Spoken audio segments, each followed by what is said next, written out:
नमस्कार दोस्तों, आपका हमारे चैनल किरण स्टोरीज पर स्वागत है। मेरी बहन की शादी को 4 साल हो गए थे। उसका पति बहुत ही अच्छा, समझदार और स्मार्ट इंसान था। जब मैं पहली बार उससे मिली तब ही मुझे वो अच्छा लगने लगा था। वो साफ सुथरा रहता था, उसकी बातें करने का तरीका बहुत अच्छा था। मैं अक्सर उनके घर जाती रहती थी और जब भी वो आसपास होता तो मैं ज़्यादा खुश रहती थी। धीरे धीरे मैं उसके करीब जाने की कोशिश करने लगी। कभी चाय देने के बहाने, कभी कुछ पूछने के बहाने उसके पास जाती थी। शुरू में वो ज़्यादा कुछ नहीं बोलता था, लेकिन मुस्कुराता ज़रूर था। उसकी मुस्कुराहट मुझे बहुत पसंद थी। धीरे धीरे मुझे लगता था कि शायद उसे भी मेरी मौजूदगी अच्छी लगती है। एक दिन बहन ने कहा कि उसकी तबीयत ठीक नहीं है, उसे बुखार था और कमजोरी भी महसूस हो रही थी। उसकी सास ने उस वक्त गांव गई हुई थी, तो उसने मुझसे कहा कि मैं कुछ दिन उसके घर रह जाऊं और उसकी देखभाल करूं। मैंने बिना सोचे हाँ कर दी। मैं बहन के घर चली गई। मैं दिन भर उसकी देखभाल करती, दवा देती, खाना बनाती और साफ सफाई भी करती। उसका पति भी मुझे काम पर जाता और शाम को लौटता। मैं सब कुछ ऐसा करती जैसे वो मेरा घर हो। उसका पति मेरी मदद के लिए शुक्रिया कहता, लेकिन मेरी नज़रें हर समय उसी पर टिकी रहती थी। एक रात ऐसा हुआ कि बिजली चली गई, घर में अंधेरा हो गया। बहन तो अपने कमरे में सो रही थी, उसका पति बाहर हाल में बैठा था। मैंने जल्दी से मौका देखा और एक योजना बनाई। मैं चुपचाप उसके कमरे में गई। लाइट बंद थी, तो मुझे लगा कि यह सही मौका है। मैंने खुद को उसकी बीवी की जगह बिस्तर पर लिटा लिया। जब मैं बिस्तर पर लेटी, मेरे दिल की धड़कन तेज हो गई थी। मैंने चुपचाप चादर ओढ़ ली थी ताकि वो समझे कि उसकी बीवी ही बिस्तर पर है। बाहर से कुछ हल्की आवाज़ आ रही थी, लेकिन कमरे में अंधेरा और खामोशी थी। थोड़ी देर में दरवाज़ा धीरे से खुला। मैंने अपनी सांस रोक ली। वो कमरे में आया और बिना कुछ बोले पास बैठ गया। शायद वो थका हुआ था, क्योंकि उसने एक गहरी सांस ली और फिर बिस्तर पर लेट गया। मेरा दिल जोर जोर से धड़क रहा था, लेकिन मैं एकदम शांत बनी रही। कुछ मिनट ऐसे ही बीत गए। उसने धीरे से चादर अपने ऊपर ली और बगल में करवट ली। अब वो मेरे बहुत पास था। उस पल मेरे मन में अजीब से ख्याल आने लगे। मैं जानती थी कि जो मैं कर रही हूँ वो गलत है, लेकिन उस वक्त दिल ने दिमाग की नहीं सुनी। वो मेरी ओर थोड़ा और खिसक आया, शायद यह सोचकर कि उसकी बीवी है। उसने धीरे से मेरा हाथ पकड़ा। उसके स्पर्श से मेरी सांस और तेज हो गई। उस पल मुझे एक अजीब सी गर्मी महसूस हुई, जो सिर पर पाँव तक फैल गई। मैंने भी उसका हाथ पकड़ लिया। हम दोनों चुप थे, पर हमारे बीच बहुत कुछ चल रहा था। उसने धीरे से कहा, तुम्हारी तबीयत अब थोड़ी ठीक लग रही है। मैंने बस हूँ में जवाब दिया। वो मेरी आवाज़ पहचान नहीं पाया, शायद इसलिए क्योंकि अंधेरा था और मैं बहुत धीरे से बोली थी। उसकी उंगलियां अब मेरी उंगलियों में उलझ गई थी। मुझे लगा जैसे मैं कोई सपना देख रही हूँ। थोड़ी देर बाद उसने मुझे अपने करीब खींच लिया। उसका सीना मेरे माथे से लग गया। मेरा शरीर कांप रहा था। मैंने कभी नहीं सोचा था कि ऐसा कुछ सच में हो सकता है। वो मेरा नाम नहीं ले रहा था, बस हर चीज़ को महसूस कर रहा था। फिर उसने मेरे बालों में उंगलियां फंसानी शुरू की। मैं पूरी तरह उसके जादू में खो गई थी। उस पल में मेरे लिए कुछ भी नहीं गलत नहीं लग रहा था। वो हर चीज़ बहुत ध्यान से और धीरे से कर रहा था, जैसे उससे डर हो कि मैं कहीं टूट ना जाऊं। हम दोनों के बीच अब कोई दीवार नहीं बची थी। वो मुझे पूरी तरह से अपना समझ बैठा था, लेकिन मेरी आत्महत्या अंदर से चुपचाप कुछ कह रही थी, ये तुम्हारी बहन का हक है। फिर भी मैं उस आवाज़ को दबा रही थी। वो मुझे गले लगाकर सो गया। उसकी सांसों की गर्मी मेरे गले को छू रही थी। मैं पूरी रात जागती रही, सोचती रही कि ये जो हुआ है उसके अंजाम क्या होगा। सुबह जब उसकी आंखें खुली, उसने मेरी ओर देखा। मैं अब चुप नहीं रह सकती थी। मैं उठकर बैठ गई और लाइट चलाई। उसने जैसे ही मुझे देखा, उसकी आंखें फटी की फटी रह गई। तू यहाँ क्या कर रही है? वो हैरान और घबराया हुआ था। मैंने कुछ नहीं कहा। उसकी आंखों में डर और पछतावा दोनों था। वो समझ गया था कि उसके साथ क्या हो गया है। यह बहुत बड़ी गलती हो गई, उसने कहा और पास रहे तकिए को कस के पकड़ लिया। मैंने बहुत शांत स्वर में कहा, गलती तो हम दोनों से हुई है, लेकिन तुमने मुझे पहचाना क्यों नहीं? वो चुप हो गया, शायद उसके पास कोई जवाब नहीं था। हम दोनों बहुत देर तक चुप बैठे रहे। कमरे में एक अजीब सी शांति थी, जो किसी तूफान से पहले की शांति जैसी थी। बाहर से बहन की खांसी की आवाज़ आई और हम दोनों जैसे नींद से जाग गए। अब क्या करेंगे? मैंने पूछा। कुछ नहीं, यह बात यही ख़त्म हो जानी चाहिए, किसी को कुछ पता नहीं चलना चाहिए, उसने सख्ती से कहा। मैंने उसकी तरफ देखा, उसके चेहरे पर एक अलग ही तनाव था। शायद वो डर गया था कि अगर यह बात बाहर निकली तो सब कुछ खत्म हो जाएगा। मैंने भी सिर हिला दिया, मुझे भी डर लग रहा था, बहन के टूट जाने का, घर के बिखरने का, समाज की नज़रों का। उस दिन के बाद कुछ भी पहले जैसा नहीं रहा। हम दोनों एक दूसरे से नज़रें चुराने लगे। मैं अब ज़्यादा देर तक उनके घर नहीं रुकती थी। बहन की तबीयत कुछ दिन बाद ठीक हो गई और मैं वापस अपने घर आ गई, लेकिन वो रात में मेरी जहन में हमेशा के लिए छप गई। जब भी वह आईने में खुद को देखती, लगता जैसे कि कोई और बन गई हूँ। कुछ हफ्ते बाद मेरी बहन मेरे घर आई। वो बहुत खुश थी और कह रही थी कि उसका पति अब ज़्यादा ध्यान देता है, ज़्यादा प्यार करता है। मैं बस मुस्कुराई, लेकिन अंदर से टूट रही थी। उसकी बातें सुनकर मुझे जलन भी हुई और पछतावा भी। मैंने जो किया वो किसी को नहीं पता था, लेकिन मेरा दिल जानता था। रात को मैं अकेली छत पर बैठी थी, तारों को देखती रही और सोचती रही, अगर वो रात दोबारा मिल जाए तो क्या मैं फिर वही करती? शायद हाँ, शायद नहीं। अब महीनों बीत चुके थे। हम दोनों फिर वैसे नहीं रहे जैसे पहले थे। उसकी नज़रें अब मुझसे डरती हैं और मेरी नज़रें खुद से। बहन अभी भी खुश हैं और मैं उसके लिए खुश होने का नाटक करती हूँ। कभी कभी उसकी आंखों से प्यार देखकर मेरा दिल भर आता है, क्योंकि वो प्यार कभी मेरे लिए भी था, लेकिन मैंने उसे सिर्फ एक रात में जला डाला। मैं अब उस घर में कम जाती हूँ, लेकिन हर बार जब जाती हूँ उस कमरे में सामने से गुजरते वक्त दिल थम जाता है। काफ़ी दिन बीत गए थे, लेकिन उस रात की याद अब भी जिंदा थी। मैं बाहर के सामान्य देखने की कोशिश करती, लेकिन अंदर कुछ टूट चुकी थी। मैं खुद से लड़ रही थी और वो लड़ाई हर दिन मुश्किल होती जा रही थी।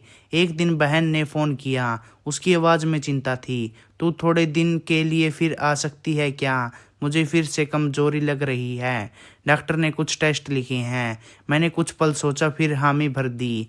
जब वहाँ पहुँची तब वही पुराना घर, वही दरवाज़ा और वही कमरा, सब कुछ मुझे उस रात की याद दिला रहा था। उस दिन शाम को बहन डॉक्टर के पास गई। मैं घर पर अकेली थी और तभी वो मेरा जीजा घर लौटा। हम दोनों ने एक दूसरे को देखा और फिर निगाहें हटा ली। कैसी हो? उसने पूछा। ठीक हूँ, मैंने जवाब दिया। बहुत सी बातें मन में थी, लेकिन कह नहीं सकी। वो भी चुपचाप किचन में चला गया। थोड़ी देर बाद जब मैं पानी लेकर अंदर गई, वो वही खड़ा था। अचानक उसने कहा, उस दिन जो हुआ मैं आज भी रात रात भर सोचता हूँ। मैं चौंकी। इतने महीने बाद यह पहली बार था जब उसने उस रात की बात की थी। मैंने सोचा था मैं भूल जाऊंगा, पर मैं नहीं भूल पाया। उसने कहा, उसकी आंखों में एक अजीब सी बेचैनी थी। तुमने मुझे उस रात को महसूस कराया, वो मेरी बीवी ने कभी नहीं करवाया। मैं आवक थी, मेरी सांसें थम गई। वो मेरी तरफ धीरे धीरे बढ़ा। मैं तुम्हें चाहता हूँ, उसने कहा। मैं पीछे हटी। नहीं, अब बहुत देर हो चुकी है, लेकिन उसकी आंखें कह रही थी कि वो अब उसे रोकने वाला नहीं है। अचानक दरवाज़ा खुला। बहन वापस आ गई थी। हम दोनों तुरंत अलग हो गए। उसने शक किए कि नज़रों से हमें देखा, लेकिन कुछ कहा नहीं। उस रात मैं अपने कमरे में थी, लेकिन दिल बहुत भारी था। क्या अब भी कुछ बाकी था? यह सब खत्म हो चुका था। अगले दिन बहन की रिपोर्ट आई और रिपोर्ट में जो लिखा था उसने सबको हैरान कर दिया। वो फिर से प्रेग्नेंट थी। मैं एकदम सुन पड़ गई। जीजा ने मेरी ओर देखा, उसकी नज़रों में भी हैरानी थी, या शायद डर। बहन बहुत खुश थी। वो बार बार कह रही थी मुझे लगता है इस बार लड़का होगा, लेकिन हम दोनों जान चुके थे कि यह बच्चा शायद उस रात का नतीजा था। अब कहानी एक ऐसे मोड़ पर थी जहां ना तो आगे रास्ता दिखता था ना पीछे लौटने का कोई जरिया था। मैंने उस रात अकेले में बहुत सोचा, अगर बच्चा जीजा का है तो फिर बहन के साथ क्या होगा, मेरा क्या होगा। अगली सुबह मैंने तय किया, मुझे सच पता करना है। मैंने एक डीएनए टेस्ट करवाने का योजना बनाई। टेस्ट करवाना आसान नहीं था, लेकिन मैंने बहन को किसी बहाने से मनाया कि बच्चा का पहले से टेस्ट करवा ले। आजकल डॉक्टर्स पहले ही सब पता लगा लेते हैं, मैंने कहा। वो मान गई। मैंने जीजा को इस भी बारे में बताया। वो कुछ नहीं बोला, बस चुपचाप मेरी बात सुनता रहा। रिपोर्ट आने के 5 दिन लगे। हर दिन मेरे लिए सजा जैसे था। और जब रिपोर्ट आई तो जो लिखा था उसने मेरी जिंदगी पलट दी। बच्चा जीजा का नहीं था। मैं स्तंभ रह गई। तो फिर मैं सोचती रह गई। अब एक नया सवाल उठ गया था, अगर यह बच्चा उसका नहीं है तो फिर किसका है। मैंने धीरे धीरे बहन की हरकतों को ध्यान देना शुरू किया। वो अक्सर फ़ोन पर किसी से बात करती थी, मुस्कुराती थी, कई बार रात को भी फ़ोन पर लगी रहती थी। एक दिन मैंने उसे फ़ोन का कॉल डिटेल देख ली। एक नंबर बार बार आ रहा था। मैंने उस नंबर पर कॉल किया और आवाज़ सुनकर मेरी रूह कांप गई। हेलो, कौन? एक मर्द की आवाज़ थी। तुम कौन हो? मैंने पूछा। तुम कौन हो? उसने पलट कर कहा। मैंने कॉल काट दिया, लेकिन अब मेरे मन में शक पक्का हो गया था। मैंने एक दिन बहन का पीछा किया और जो देखा मैंने, उसने मेरे पैरों तले ज़मीन खींच की। वो एक आदमी से मिल रही थी, हाथों में हाथ, आंखों में आंखें, बिल्कुल वैसे ही नज़रें से जैसे कभी न अपने जीजा के लिए रखती थी। अब सारा खेल साफ हो गया था। उस रात मेरी जगह मैंने नहीं ली थी, बहन ने भी कुछ छुपा रखा था। मैंने घर लौटकर जीजा से सब बात बताई। वो भी कुछ पल के लिए चुप रहा, फिर धीरे से बोला, मैं जानता हूँ, मैं कब से जानता हूँ। तो फिर कुछ कहा क्यों नहीं? क्योंकि मैं तुम्हें चाहता था और अब भी चाहता हूँ। उसकी आंखें में कोई शर्म नहीं थी, सिर्फ एक सच्ची गहरी ख्वाहिश थी। अब मेरे सामने एक नया सवाल था, क्या मैं उसकी ज़िंदगी में अपनी जगह ले सकती हूँ?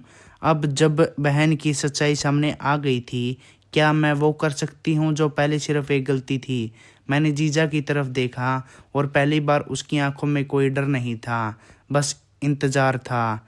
मैंने जीजा की आंखों में देखा, उसकी बातें सीधी थी लेकिन दिल को हिला देने वाली। मैं तुम्हारे साथ ज़िंदगी बिताना चाहता हूँ, उसने कहा। मैं चुप रही। उस रात जो एक गलती थी वो अब एक चाहत बन चुकी है। लेकिन क्या मैं अपने ही बहन की ज़िंदगी से उसकी जगह छीन सकती हूँ? मगर सवाल यह है कि क्या वो बहन अब उसी रिश्ते में थी जिस पर मैंने कभी हक नहीं जताया। कुछ दिनों तक मैंने खुद को बिल्कुल शांत रखा।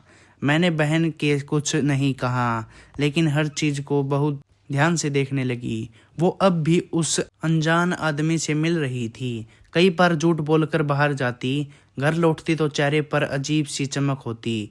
एक रात मैंने उसे पूछ ही लिया, दीदी क्या तुम खुश हो? वो एक पल को रुकी, फिर मुस्कुराकर बोली, बहुत खुश हूँ, शायद पहली बार जिंदगी में सच में खुशी हूँ। उसकी यह बात मेरे लिए इज्जत जैसी थी।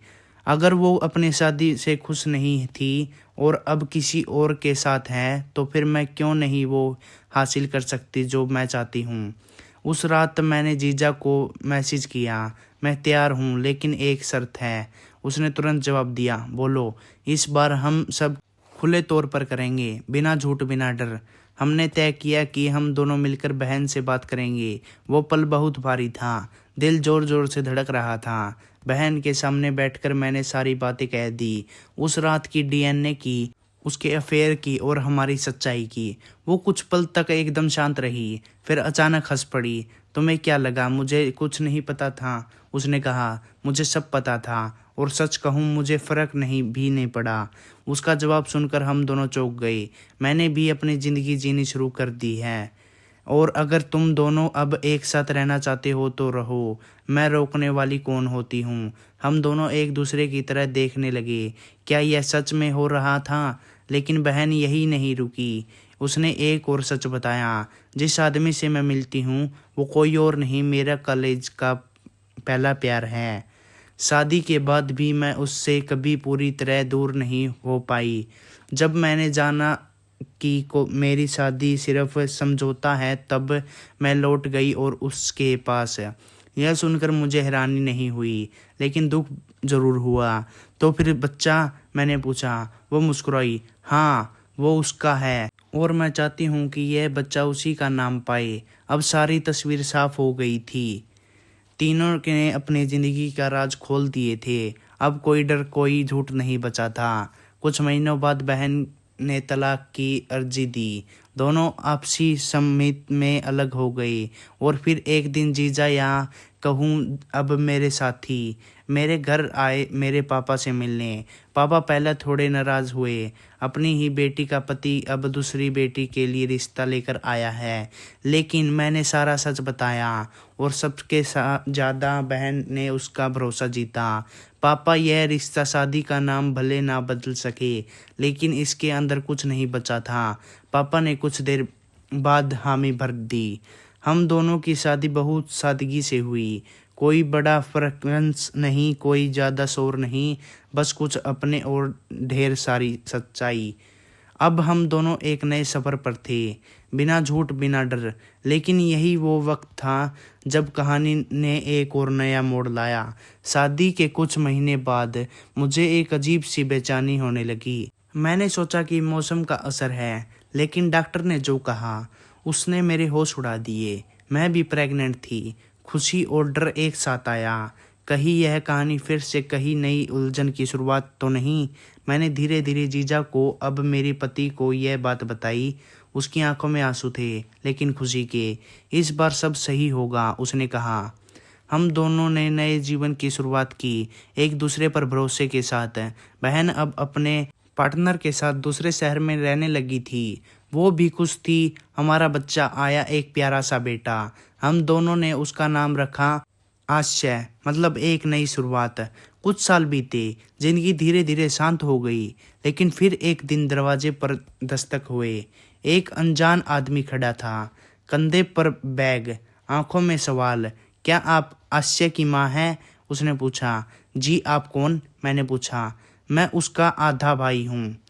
वो बहन ने पहली पार्टनर का बड़ा बेटा था, जिससे उसका रिश्ता टूटा था। मुझे हाल ही में पता चला कि मेरे पिता का एक और बेटा है। मैं उसके देखना चाहती हूँ। मैं चौंक गई। ये क्या अब सब दोबारा शुरू हो गया था? मैंने उससे मिलने का इज्जत दी।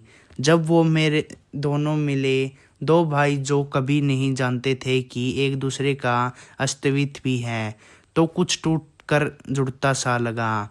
जिंदगी में कभी कोई मोड़ आखिरी नहीं होता। हर मोड़ एक नया रास्ता बनाता है और हर रास्ता एक नई कहानी। हम सब अपनी अपनी गलतियों से, अपने फैसले से, अपने सच से गुजरते और अब हम वहाँ से जहाँ हमें होना था। मैं अब पीछे नहीं देखती, ना उस रात को, ना उस झूठ को, क्योंकि जो भी था उसने मुझे आज की सच्चाई दी है। मेरे पास मेरा परिवार है, मेरी ज़िंदगी है और सबसे बड़ी बात सुकून है। कभी कभी मैं छत पर बैठकर तारों को देखती हूँ।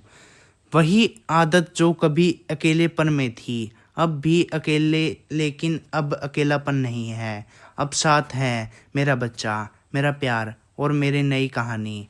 आश्चर्य अब 6 साल का हो चुका था, बहुत समझदार, थोड़ा चंचल और मेरे बेहद करीब। हर रोज उसकी बातें सुनकर मुझे लगता मैंने जो भी किया उसी से मुझे यह नवाब हौसला दिया। मेरे पति अब एक छोटी कंपनी में अच्छे पद पर थे। सब कुछ ठीक चल रहा था, लेकिन एक दिन अचानक स्कूल से फ़ोन आया। मैम, आपके बेटे को एक अजनबी रोज़ स्कूल से बाहर देखता है। वो उसे गौर से देखता है, लेकिन कभी बात नहीं करता। मेरे रोंगटे खड़े हो गए। मैंने अगले दिन खुद स्कूल जाकर इंतज़ार किया और हाँ, वो आदमी सच में वहाँ था। लंबा, दुबला, आंखों में गहराई और चेहरे पर जैसे छुपा रहा था। मैंने उसका पीछा किया। वो एक पुराने से मकान में घुस गया। मैंने दरवाजे पर दस्तक दी। उसने दरवाज़ा खोला और मेरी आंखें फटी की फटी रह गई। वो मेरे पति का बड़ा भाई था, वही जो सालों पहले एक एक्सीडेंट में मरा मान लिया गया था। तुम जिंदा हो? ये कांपते हुए बोला। उसने सिर हिलाया। मैं बहुत कुछ खोकर लौटा हूँ, लेकिन सबसे बड़ा अफसोस है कि मेरा छोटा भाई अब मेरा नहीं रहा। मैं समझ नहीं पाई कि वो क्या कहना चाहता है। मैंने देखा है तुम उसकी बीवी थी पहले, अब तुम उसकी दूसरी बीवी भी बन गई। उसकी आवाज़ में नाराज़गी भी थी और दर्द भी। मैंने पूछा, अब क्या चाहते हो तुम? सच और मेरा हक। उसने कहा। उसकी आंखों में कुछ भी था, शायद बदला, शायद जलन, शायद पुराना प्यार जो अब नफरत में बन चुका था। उसे मुझसे वादा लिया कि यह बात अभी अक्षय को मत बताना, लेकिन मैं फिर आऊँगा। मैं चुपचाप लौट आई, लेकिन मन में तूफान था। मैंने यह बात अपने पति को बताई। पहले तो वो अक्षय ही नहीं कर पाया। भाई वो तो मर चुका था, नहीं वो जिंदा है, और अब शायद वो सब कुछ बदलना चाहता है। वो कुछ देर तक चुप रहा, फिर धीरे से बोला, अगर वो सच में लौट आया है तो कहानी अब दोबारा शुरू होगी। और ऐसा ही हुआ। अगले ही हफ्ते वो आदमी हमारे घर आ गया। बहुत आदर से, बहुत ठंडे लहजे से उसने कहा, मैं अपनी ज़मीन वापस चाहता हूँ, और हाँ, अपने छोटे भाई का बेटा भी। अब बात सिर्फ भावनाओं की नहीं, कानूनी लड़ाई की भी हो गई थी। उसने दावा किया कि आश्य उसकी संपत्ति का वारिस है, क्योंकि जीजा का नाम पहले उसके परिवार की संपत्ति पर था। कागजात दिखाए, वकील साथ लाया और सीधा कहा, अगर मुझे वो नहीं मिला जो मेरा है तो कोर्ट में मिलूँगा। अब हमारे लिए खेल बदल गया था। हमने भी वकील से बात की, लेकिन मामला बहुत उलझा था। उसका नाम पुराने कागजों में था और आश्य पर दावा करना उसका अधिकार बन सकता था। सबसे बड़ी चिंता ये थी, अगर कोर्ट में बच्चा उसके हवाले करने का आदेश दिया। मैंने रातों की नींद खो दी थी। बच्चा हर पल मेरे पास रहता था, लेकिन मुझे लगता था कि जैसे कोई उससे मुझसे छीनने आ रहा है। मैंने आखिरकार उसका डीएनए टेस्ट करवाने का फैसला किया, फिर से, क्योंकि मेरा मन अब भी एक और शक में था। रिपोर्ट आई और जो लिखा था उसने मेरी ज़मीन खिसका दी। आश्य मेरे पति का बेटा नहीं था। मैंने अपनी बहन को फ़ोन किया। ये कैसे हो सकता है? मैंने पूछा। वो कुछ देर चुप रही, फिर कहा, क्योंकि उस रात शायद वो तेरे पति नहीं थे। मैंने कांपती आवाज़ में कहा, क्या मतलब? जिस रात तू उनके कमरे में गई थी, बिजली गई थी ना, और तूने बत्ती नहीं जलाई थी। मैं भी उस रात बाहर गई थी, और जब लौटी तो दरवाज़ा खुला छोड़ दिया था। शायद तू गलत बिस्तर पर चली गई थी। मेरा सिर चकराने लगा। तू कहना क्या चाहती है? मेरा मतलब है, शायद तू मेरे पति के बड़े भाई के पास चली गई थी उस रात। अब हर चीज़ साफ हो गई थी। जो आदमी अब दावा कर रहा था वो सच बोल रहा था, क्योंकि वो ही था जिसके साथ उस रात मैंने वो गलती की थी। अब सवाल एक ही था, क्या मैं खुद को स्वीकार कर सकती थी? क्या मैं अपने बच्चों को बता सकती थी कि उनका बाप कौन है? क्या मैं उसी आदमी को दोबारा मिल सकती थी जिसने अनजान में मेरे जीवन बना दिया? वो फिर मिलने आया। तुमने सब पता चल गया? उसने पूछा। मैंने सिर हिलाया। मैं अपने बेटे को चाहता हूँ, पर मैं भी उसकी माँ हूँ और मैं उससे नहीं दूंगी। उसने एक सौदा रखा, तुम दोनों मेरे पास आ जाओ, एक नई जिंदगी शुरू करो। मैं सन रह गई। तुम सोचो, लेकिन याद रखना, ये तुम्हारा नहीं, हमारा बेटा है। मैंने कई रात जाग कर बिताई। अब सवाल सिर्फ प्यार का नहीं था, वास्तविक का था। मैंने आखिरकार आश्य को सब नहीं पर आधा सच बताया। एक आदमी है जो तुमसे बहुत प्यार करता है और जो कहता है वो तुम्हारा असली पापा है। उसने सिर्फ इतना पूछा, क्या तुम भी उससे प्यार करती हो मम्मा? मैंने कोई जवाब नहीं दिया, क्योंकि मैं खुद नहीं जानती थी। फिर एक दिन वो आदमी एक चिट्ठी छोड़कर चला गया। अगर कभी मेरा बेटा मुझसे मिलना चाहे, मैं इसी पत्ते पर रहूँगा। मैं उसी ज़िंदगी ही हर की चीज़ दूंगा जो मैं अपने लिए कभी नहीं बना पाया। अब मैं फिर उसी छत पर बैठी थी जहाँ से यह कहानी शुरू हुई थी। अब फिर एक अधूरा रास्ता था, लेकिन यह रास्ता अब मेरी मर्जी से तय होना था। मैंने कलम उठाई और चिट्ठी का जवाब लिखा। तुम जो कह रही हो वो शायद सच है, लेकिन मैं सिर्फ सच्चाई के साथ नहीं रहूँगी। अगर आश्य कभी तुमसे मिलना चाहे तो उसे रोकूंगी नहीं, लेकिन मेरी ज़िंदगी अब मेरी है और मैं अब किसी की जगह नहीं बनूंगी। ना पत्नी, ना बहन, ना गलती। मैं अब सिर्फ एक माँ हूँ और एक इंसान। मैंने वो चिट्ठी पोस्ट कर दी। उस दिन पहली बार लगा जैसे मैंने सच में एक कहानी पूरी की है, लेकिन शायद कोई नई कहानी लिखने का वक्त भी आ गया है। आज से अब 10 साल का हो चुका था। समय के साथ उसकी आंखों में सवाल बढ़ने लगे थे। वो अब अक्सर एक ही बात पूछता, मम्मा मेरे पापा कौन है? क्या वो सिर्फ वही है जो मेरे साथ रहते हैं या कोई और? मैं जवाब देने की कोशिश करती, लेकिन शब्द गले से अटक जाते। हर बार कहती, तुम जैसे अपने पापा मानते हो वो ही तुम्हारे लिए सब कुछ है। लेकिन अब सवाल बस भावनाओं का नहीं था, सच का था। एक दिन आश्य ने मेरे सपने सामने वो चिट्ठी रख दी जो मैंने सालों पहले उसके जैविक पति को भेजी थी। ये मुझे अलमारी में मिली। यह चिट्ठी किसकी है? मैं चौंक गई। वो उम्र से ज़्यादा समझदार हो चुका था। मैंने चुपचाप कहा, वो तुम्हारे एक सवाल का जवाब है, लेकिन अभी नहीं। मुझे अब सब जानना है मम्मा, उसने जोर देते हुए कहा। मैंने उसे सच बता दिया, उसकी पैदाइशी, उसका असली पिता, वो रात, वो गलती और बाद में हमारे फैसले। वो शांत रहा। बहुत देर तक कुछ नहीं कहा। फिर सिर्फ एक सवाल किया, क्या मैं उनसे मिल सकता हूँ? मेरे पास मना करने की कोई वजह नहीं थी। हम दोनों उस पते पर पहुँचे जो सालों पहले उस चिट्ठी में लिखा गया था। वो जगह अब बदली नहीं थी, पुरानी, शांत और थोड़ी उदास थी। दरवाज़ा उसी ने खोला। हम दोनों को देखकर उसकी आंखें भर आई। ये मेरा बेटा है, उसने फुसफुसा कर पूछा। मेरे सिर हिलाया। क्या मैं तुम्हारे गले लग सकता हूँ? उसने आश्चर्य से पूछा। आश्चर्य ने हाँ में सर हिलाया। उस एक आलमगीन में सालों में दूरी सिमट गई। मैं चुपचाप देखती रही। अब कोई गुस्सा नहीं था, कोई डर नहीं था, सिर्फ एक अधूरी कहानी जो धीरे धीरे पूरी हो रही थी। अगले कुछ महीने में आश्य ने अपने असली पिता से मिलने का सिलसिला को शुरू कर दिया। वो हर हफ्ते एक दिन उसके साथ बिताता। मेरा पति जिसने साथ उसने ज़िंदगी के दोबारा शुरू की थी। पहले थोड़े आश्चर्य हुए, लेकिन फिर उन्होंने भी खुद को बदल लिया। उसका हक है जिताना का, और मेरा भी हक है कि मैं उसका असली पापा बनने रहूं, उसने कहा। एक दिन आश्चर्य ने पूछा, क्या मैं दोनों को पापा कह सकता हूं? मैं मुस्कुरा दी। बिल्कुल, तुम्हारे पास 2 पापा हैं, एक जिन्होंने तुम्हें जन्म दिया और एक जिन्होंने दिल से अपनाया। तो क्या मैं 2 घरों में रह सकता हूँ? उसने पूछा। वो सवाल मुश्किल था, लेकिन फिर मैंने कुछ तय किया। हमने पारिवारिक कलयुगीन शुरू की। तीनों में मेरे पति और जैविक पिता एक साथ बैठे। वो पहली बार था जब हम तीनों खुले दिल से बात कर रहे थे।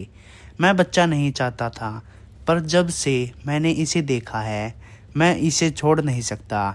जैविक पिता ने कहा, मैं जानता हूँ ये मेरा नहीं है, लेकिन ये मेरे बिना बड़ा नहीं हुआ। मेरे पति बोले, और मैंने कहा, मेरा बेटा है और मैं चाहती हूँ कि उसने तीनों का प्यार मिले, कोई संघर्ष नहीं। समझौता तय हुआ। आश्या दोनों घरों में जाएगा, लेकिन फैसला उसका होगा। उसने मन में जो घर ज़्यादा अपना लगे वही रहेगा, कोई ज़बरदस्ती नहीं। वक्त बीता। आश्चर्य बड़ा होता गया। अब वह 12 साल का था, तेज, समझदार और कभी कभी बहुत चुप। एक दिन उसे मुझे कहा, मम्मा मेरे पास एक सवाल है, आपने उस रात किसे चाहा था? मैं चौंकी। मतलब? मैंने पूछा। जिससे गलती से तुम उस रात मिली थी, क्या वो सच में तुम्हें अच्छा लगा था? मैं कुछ पल चुप रही। शायद हाँ। उस पल में मुझे लगा कि मैं चाहती हूँ उसे, लेकिन बाद में समझ आया कि वो सिर्फ एक मोहमाया थी। क्या आपने कभी चाहा कि काश वही मेरी ज़िंदगी में होता? यह सवाल चुभ गया। मैंने बस इतना कहा, नहीं, क्योंकि जो मुझे मिला वो मेरा सच था। वो पल सिर्फ एक रास्ता था, मंजिल नहीं। एक दिन आश्चर्य गायब हो गया। हम सब घबरा गए। फ़ोन बंद, कोई संदेश नहीं, कोई जानकारी नहीं।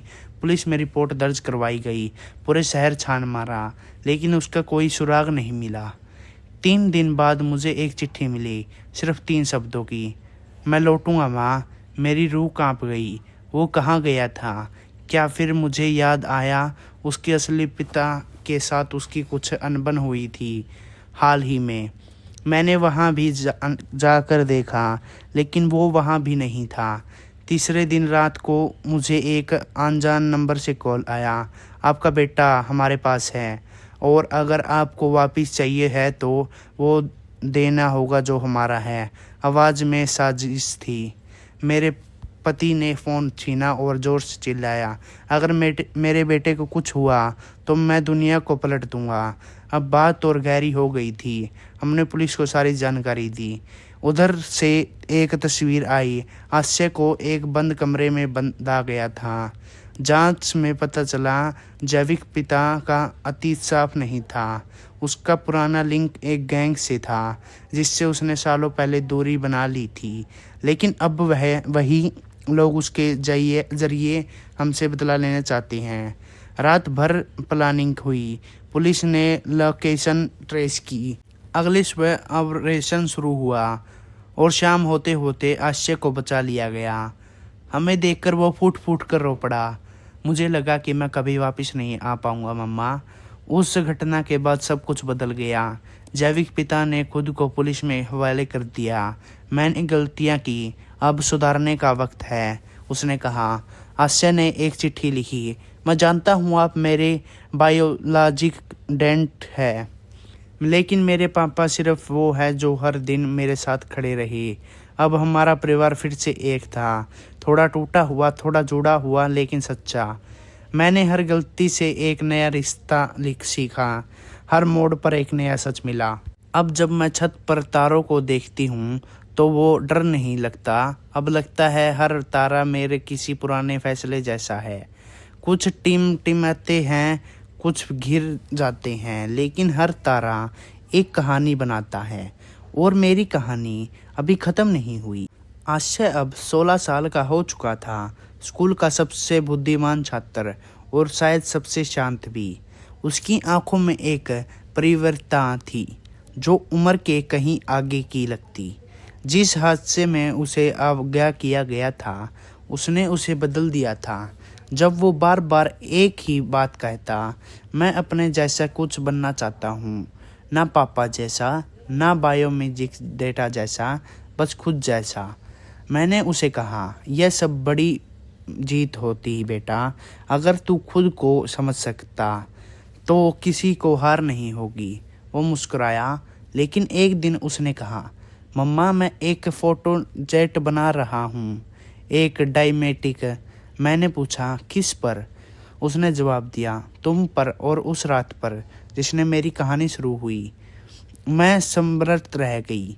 आश्चर्य में हर पुराने किरदार से मिलता शुरू किया, अपने मौसी, मेरी बहन से, अपने दोनों पिताओं से, यहाँ तक कि उस वकील से भी जिसने कभी हमारे केस को संभाला था। वो हर किसी के सिर्फ एक ही सवाल करता, अगर आपको फिर से मौका मिले तो क्या आप वही करेंगे? हर किसी का जवाब अलग था, लेकिन जब वो मेरे पास आया, मैंने सिर्फ इतना कहा, अगर फिर से मौका मिला तो शायद मैं तुमसे पहले खुद को माफ़ करना सीखती। उसकी डायमेटिक स्कूल में प्रीमियर की गई। टीचर, पेरेंट्स और उसके दोस्त सब मौजूद थे। पर्दे पर कहानी शुरू हुई। एक लड़की, उसकी बहन, उसका बहनोई, एक गलती, एक सच, एक बच्चा और एक संभरण। पूरा हाल खामोश था। डायमेटिक के अंत में स्क्रीन पर सिर्फ एक लाइन चमकी, सच कितना भी देर से आए, जब आता है तो ज़िंदगी बदल देता है। पूरा हाल खड़ा हो गया, तालियां गूंज उठी। उस शाम मुझे आश्चर्य में गले लगाया और कहा, मुझे गर्व है कि मैं तुम्हारा बेटा हूँ। और अब पूरी दुनिया को यह कहानी पता है। मैं रो दी। पहली बार लगा मेरी सारी गलतियाँ, सारे आंसू, सारी बेचैनी किसी मतलब के थे। डॉक्टर मेटिव को राष्ट्रीय स्तर पर सहारा ना मिली। एक न्यूज़ चैनल ने इसे दिखाया और अचानक मेरी ज़िंदगी की कहानी हजारों लोगों में प्रेरणा बन गई। लोग मिलने आने लगे। आपने हमें सिखाया कि माफ़ी मांगना कमज़ोरी नहीं होती और सच छुपाना सबसे बड़ा अपराध होता है। मैं बस मुस्कुराती रही, पर कहानी में एक मोड़ अब भी बाकी था। मेरी बहन, जो अब एक नई शहर में अपने पार्टनर के साथ रहती थी, बीमार पड़ी। डॉक्टर्स ने बताया कैंसर है, वो भी आखिरी स्टेज। वो मुझे देखना चाहती थी। मैं गई, उसके पास बैठकर उसका हाथ थामा। उसने फुसफुस कर कहा, तू जीत गई बहन। मैंने सोचा था तू कभी संभल नहीं पाएगी, लेकिन तूने जो सबको पीछे छोड़ दिया। मैंने उसका सिर सहलाया हुआ कहा, हम दोनों हार चुके थे, जीत को सिर्फ आशय की है। उसी ने हमें दोबारा इंसान बनाया।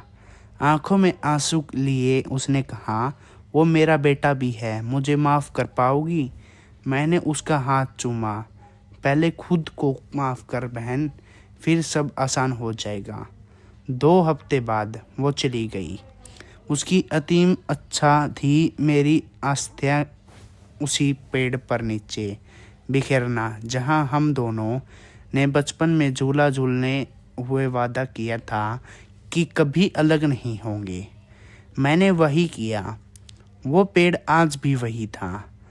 हमने दोनों ने एक एक फूल उसके नीचे रखा। आशय ने फुसफुसाया, गुड बाय मौसी, I am you proud too. अब मैं फिर से अपनी छत पर बैठी हूँ।